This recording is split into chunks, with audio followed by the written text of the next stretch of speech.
പ്രത്യേകിച്ച് ഈ പണ്ട് കാലത്തെ കുടുംബങ്ങളിലൊക്കെ ഇന്നത്തെ പോലെ ജോലി കാര്യങ്ങളൊന്നും ഇല്ലാത്ത സമയത്ത് ഈ കുടുംബത്തിലെ മൂത്ത മക്കളൊക്കെ കാരണവന്മാരുടെ ഒപ്പം പണിയാനിറങ്ങി ഇളതങ്ങളൊക്കെ പഠിപ്പിച്ചുകൊണ്ടുവന്ന് എത്ര സംഭവങ്ങളാണ്.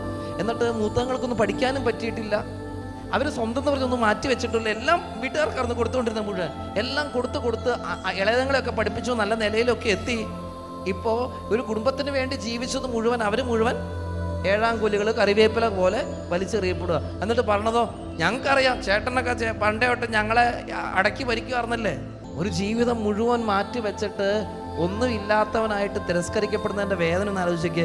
നിങ്ങൾ ആരെങ്കിലും നിങ്ങളുടെ വീട്ടിൽ ഒരുപക്ഷെ ഇത്രയും നാളായിട്ട് ഭർത്താവ് മനസ്സിലാക്കിയിട്ടില്ല, ഭാര്യ മനസ്സിലാക്കിയിട്ടില്ല, മക്കള് എന്തോരം അവർക്ക് വേണ്ടി ജീവിച്ച് ഇപ്പം അവരൊക്കെ നമുക്കെതിരെ നിൽക്കുന്നത്. ചില വീട്ടിലൊക്കെ ഈ കഷ്ടപ്പാട് സഹിച്ച മക്കളെ വളർത്തിയിട്ട് മക്കൾ ഒറ്റ പ്രഭാതത്തിൽ അങ്ങോട്ട് ഇറങ്ങി പോകുമ്പോൾ ചങ്ക് പൊട്ടണ വേദനയാണ്.